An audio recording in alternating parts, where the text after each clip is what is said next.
Album review. One thing you may know about me is that Tyler the Creator is my favorite artist, period. As much as I enjoy Kanye or Kendrick, it's not close. Almost all of Tyler's albums hold a special place in my heart. Igor is my favorite album of all time. I have the vinyl, and it's framed right over there. Flower Boy was the second one I listened to. I most likely did not give it the decency it deserved, and when I did, I really liked the album. I loved it. The same happened for Wolf and Call Me If You Get Lost, and by extension, The Estate Sale. And then there were two. Goblin is his first studio album, his most controversial album, and his worst album. I didn't even finish it. I got all the way to Fish, and I stopped because there was barely anything I even enjoyed. And then there was one. The weird one. The one that didn't fit in. Looking at Tyler's discography, it's easy to see why it's weird. You have his Wolf trilogy, consisting of Bastard, Goblin, and Wolf. Then you have his new stuff. The stuff that redefined his career and gave him a new audience.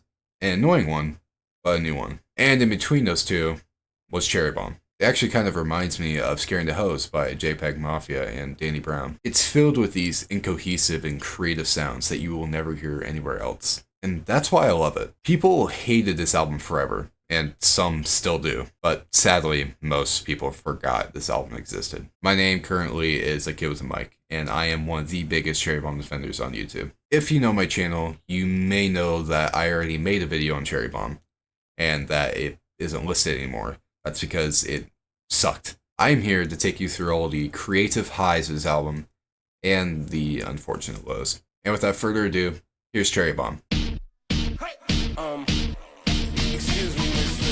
I could only imagine the surprise of people when they heard this song. Comparing this to the entirety of the Wolf trilogy, it's not even close. The Loiter Squad and the Goblin fans must have been so cut off by that first riff. Speaking of which, I love that riff. It's incredibly menacing, and it doesn't get annoying. One huge thing people hate about this album is the mixing. Some people think the mixing is awful, and I disagree, to an extent. I can still hear Tyler pretty well, and sometimes I can't, but in those times it feels on purpose, and we'll talk about that when we get there. Tyler's lyrics on this track are great. You can really tell that he was changing a lot when writing and producing this song. The Automatic line is great, the Greatest Hit line is great, and overall you can tell that he was changing from his previous self and not indulging in edgy lyrics. Him losing the edgy lines is honestly kind of confusing because this track is kind of more menacing than all of them. By menacing, I mean menacing, not creepy or disgusting. I actually can't stress how cool this song is, especially as an opener. Tyler's openers from the Wolf trilogy all had the same title as the album.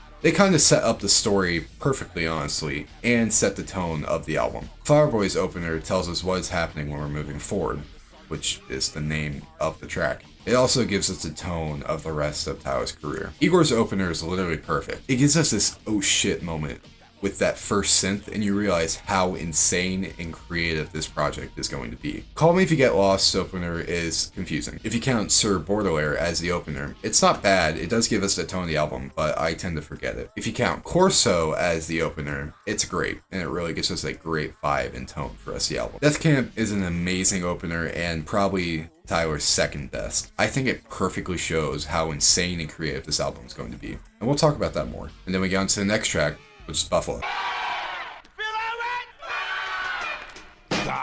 Buffalo is very unique, especially with the mixing. While I don't think the mixing is bad, there are certain parts where you cannot hear Tyler's lyrics. I really enjoy Tyler's lyrics on this track though. I really enjoy the book lines personally. Also, the instrumental is very enjoyable. The synths are a staple and are an amazing part of this album. On almost every track you'll hear them, and I love how they're used on this track and the album as a whole. Now once we get to the Eeny Meeny Miny Mo part, the song is honestly amazing. Some tracks are forgotten off the album, which makes sense because some people forgot the album even existed. Now some tracks rightfully were forgotten, but this one definitely did not deserve it. I think it has a lot to offer and is very underrated.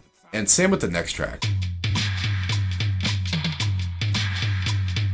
This song has one of the most unique sounds off the album, which is saying a lot. At first, the song is so gritty and dark, like Turbulence. The synths that I mentioned are back, and they're used perfectly on this track to rise the tensions. I haven't mentioned it yet, but I have a way to categorize these tracks. Essentially, any track can fall into these three categories: Cherry Bomb, Cherry, or Bomb. Pilot is what I would call a cherry bomb song. It really has the elements to make you ascend and to make you feel intimidated. I also forgot to mention this, but Cherry Bomb really reminds me of Yeezus. It might just be the cover, but also it just reminds me of where both these artists kind of have their oh shit moments. Also, not gonna lie, On Sight would fit really well into this album with a little bit of tweaking.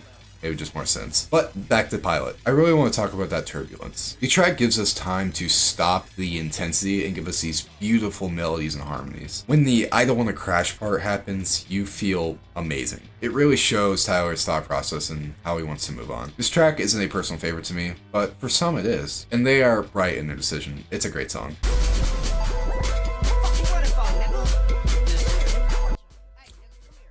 This isn't a great song. I think it's probably the third worst song on the album. It's not nearly as upsetting as the other two, but it still bothers me. Now, one good thing about this track is that it's very short.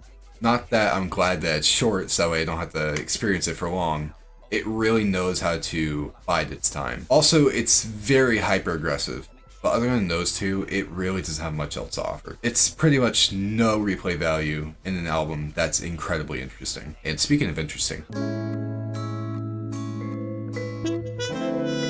this is one of my personal favorites off the album. The pure amount of creativity is insane. I love when Tyler uses jazz implements, and I really want him to make a jazz album. Find Your Wings is a great example of how he uses jazz. Back to the Cherry Bomb theory. This song is pure sweet cherry. This song is so blissful, and it's the first for the album. We've had very aggressive songs, some with nice parts, but not the full song. I feel like I really need to talk about Callie. Her chemistry with Tyler is amazing to hear. If you're even slightly aware of who Tyler is, you've probably heard her on one of his songs. The big one is See You Again, which put Tyler into the limelight and gave him a new audience. Every time Callie is on this album, it's always amazing. Especially on this track. She makes it so much better. The melodies and harmonies are beautiful to listen to. Amazing track.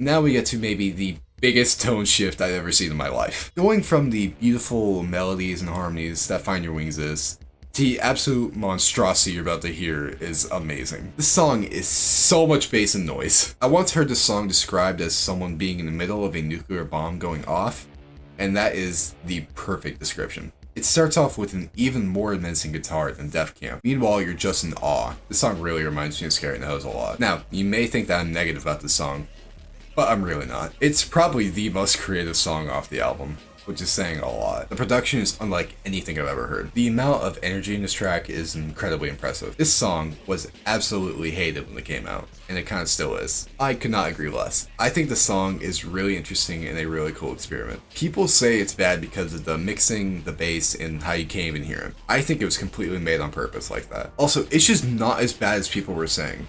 It's a song that sounds like you're in the middle of a nuke going off. What were you expecting? But then, like all nukes, there's an aftermath, a rather peaceful one. Although there are remnants of what happened before, it's over. It's so beautiful to hear that Fire Me Up part. And it still kind of contains the bass from before. It's like a perfect combination of cherry and bomb, which is what the title told you. This song was just hated for no reason. People think that this is one of Tyler's worst songs, and that is so far from the truth. Almost every song off of Goblin is worse than this. Even some of the songs off of Wolf are worse than this. Except for the 3 songs off of Cherry Bomb that I consider really bad, and maybe a few others that I consider not as good as this one, the rest of his catalog does beat it. That's really because of Tyler's amazing catalog as of late. Like I said, I am one of the biggest offenders you'll find on YouTube. The song ends with a prelude to turning on the golf radio, which I find very cool. I don't want you thinking I love you 'cause I stay. Girl, I really like. This song, while having some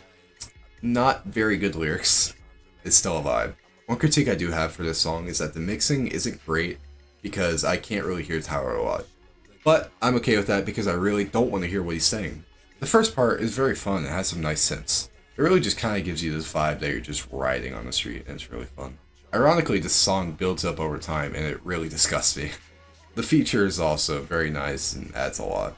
What isn't nice is in between the shift. It's just some gross sucking sound that I just hate hearing.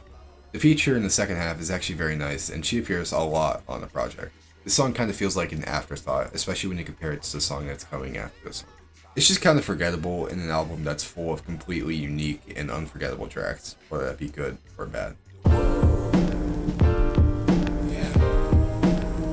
This song just feels like a better version of Blow My Load.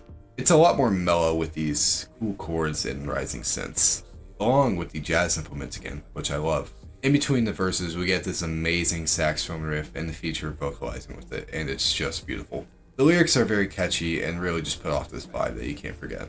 The instrumentation of this song is very impressive and maybe the best we've seen so far, maybe along with Find Your Wings. The distortion somehow mixes very well with the synths, which is basically just Cherry Bomb as a whole.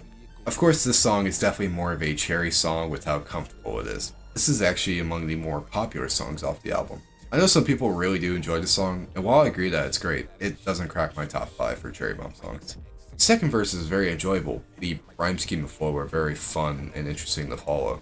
Again, we have that saxophone that just goes off and does whatever it wants, and I love it.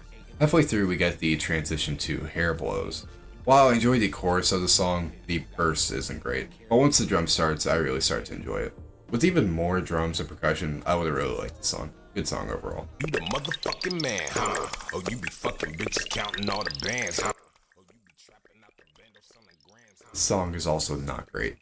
Unfortunately, we get to another one of the songs that I do not like off this album. Not my least favorite, we'll get there soon. The instrumentation is very odd and uncomfortable, especially when you get to the drop. While the flow and lyrics aren't bad, it cannot save the song. The song does have some stuff to enjoy, which is more than I can say for the other song. What really sucks is that we wasted a Schoolboy Q feature, which is tragic. I'm almost done with the Blue Lip script, and wasting Schoolboy Q is a tragedy. Overall, the song is very disappointing. Day that I met you, girl, I knew. I believe this is the most streamed song off the album, or at least it's second. It really has this unique sound, especially for Cherry Bomb. The song is really just a vibe. The drums and the little auxiliary add so much. Now the lyrics are odd. It sounds like he's messing around with a 17-year-old, and she's about to turn 18, and he's scared because he doesn't want to be with her because of the age gap. I don't think it's creepy, but it's still odd. The features are great, especially Callie. And of course, it's Cherry Bomb. The synths are always amazing, except for when they aren't. The transition to Perfect is very good. Callie is always amazing when she works with Tyler. I'm really wanting a Tyler and Callie collab album, but I don't think we'll ever get that. Especially since Callie hasn't been on a Tyler project in a while. Of course, there are still collabs like A$AP Rocky, which we would love a Tyler A$AP album, but we can't even get Don't Be Dumb for like 6 years, so. The ending is really sweet. Both of them harmonizing is an amazing sound. I really don't have much to say about the song because I was never a absolute fan for it. I still really enjoy it, and I think it's in the top 5 songs of Cherry Bomb. I think it's just number 5. Now we get to the best song off the album, which I'm sure everyone saw coming. But can you blame me? You have Tyler giving one of his best verses ever, Kanye giving a great verse, and Lil Wayne giving an amazing verse. All of that over an iconic Tyler beat. What more could you want? Let's start with Tyler's verse, and I love it. I think it's among his best verses ever, purely because everything works. The lyrics and his flow are amazing. The double entendres and the clips are amazing. The idling line, the Band of Kid line, the pop line, the steak line, all of them are great. Tyler does have some amazing verses, like Rusty for example, and pretty much the entirety of the estate sale, but this one just hits different, especially since he has another verse later in the song. Then we get to Kanye's verse. This definitely is not his best verse ever. I think No More Parties in LA is better and is probably my favorite Kanye verse, especially since he actually kind of out-rapped K-Dot. But then again, his verse is like twice as long, but his verse on the song is still great. While Tyler is wrapping up his first verse, you kind of hear Ye vocalize in the background, and I actually really enjoy it. Ye's first line is always going to be amazing to me. The white people, black kids line is amazing. His lyrics from the song are actually some of my favorite from him, period. Every line just has so much meaning to it and is a double meaning. The song is just so easy to sit down and analyze. The first time I listened to the album, I didn't enjoy Smuckers that much. I know people really liked it and said it was amazing. I just didn't get it. So the second I listened to Cherry Bomb, because I really enjoyed the album, I thought it was really interesting, I listened to Smuckers again. And for about 2 seconds I looked at the lyrics and I realized how amazing it is. I was listening to Lil Wayne, and then I realized just how insane his writing is. Then I listened to Tyler's and looked at it, and I realized how insane it was. Then Kanye's, and it just kept going. Then I realized how good the horns are, and I realized just that this track is amazing. After Ye finishes his verse, we get this kind of fake ending. And then Tyler comes back and has a little verse, and he kind of introduces Lil Wayne. And Lil Wayne is just amazing. Lil Wayne's lyrics on this song are amazing. Every single line could be looked into and has a double meaning. Especially that tramp on lean, the time, all of them are amazing. Honestly, what's equally as impressive is that Tyler actually keeps up really well with Wayne. He somehow has almost as many double entendres in his verse, which is very impressive by Tyler. And then Tyler ends it off with a golf line lyric, which is honestly just perfect. And after that amazing performance, we get, without exaggeration, maybe the worst song in Tyler's catalog. And I'm not kidding. Now, I haven't finished Goblin. I know there are some awful songs with some bad production and some bad writing, but I was expecting that. What makes Keep the O's so bad is that I was hoping it would be a great song. A trend you'll notice is that this album's last like 5 or 6 songs are amazing. And when I saw that it had Pharrell on it, I was really excited. I was like, okay, we'll get another ending. Because I also knew the last song of the album, I knew was also really good. So I was so ready to hear this amazing song. It was horrendous. There is just nothing that works with this song. The production is just awful to listen to. I hate the lyrics, I hate the vocals, and I hate the mixing. I was praying for a good one, and I saw Pharrell, and I knew that it had potential, and it lost it immediately. There is not a more disappointing song in Tyler's entire catalog, at all.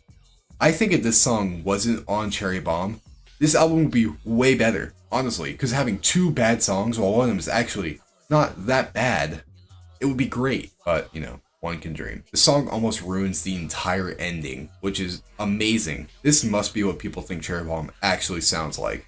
And if they do, I am sorry. This sucks. I usually hate being super negative in my reviews, but this is the song that just ruins everything. And it had so much potential. I knew Goblin was not going to be that good, but I never had my hopes raised and crushed. At the very least, the last song is going to be good. After the absolute shit show that was Keep the O's, we get an amazing track. If it weren't for Brown Stains and Keep the O's, I think this album would be almost perfect. Run is a bit disappointing, but it has this energy that is kind of unmatched, so I can kind of appreciate it in that it's unique. Thankfully, Okagasie is great and is in my top 5. Honestly, what I love about it most is just the drums, the vibe. Honestly, it's really slow, which I really enjoy, and the voices are great. The song was never my favorite. I know some people absolutely loved it. I don't have much to say about it. All I can say is that it saved the ending of the album, and if we can just forget about the shit show that is Keep the O's, it's a good ending. Near the end, we get this kind of shift that just shifts up everything and kind of gets a little bit chaotic at the end. And that was Cherry Bomb. Excuse me, mister. I think people judge this album way too quick. It has so much to offer and is really unique. From the Wolf Trilogy to his new era, it just does not fit in. But I think this album has many of Tyler's unique and best moments. And remember, we would never get Fireboy, Igor, or Call Me If You Get Lost without Cherry Bomb. Tyler would never have experimented or maybe not even made more music if Cherry Bomb wasn't what it was. I can't even think of a world where Igor doesn't exist. I need that album, so I thank Cherry Bomb. So please, go listen to Cherry Bomb again, have an open mind, and appreciate the uniqueness and the absolute batshit crazy moments. Thank you. Please, don't underestimate Cherry Bomb. Really quick, I want to explain some things that have been happening. So, I was taking a break because of school and a bunch of things, and I kind of got tired of YouTube. But eventually I kind of got back into it and really inspired. And I was going to record one night, but it just was not going the way I wanted to. OBS, I think, updated and removed all my microphone settings, so the microphone wasn't sounding how I wanted to. And how I was using my camera, I had my phone, and I would use a website to connect over Wi-Fi to OBS to use the webcam. It was just awful.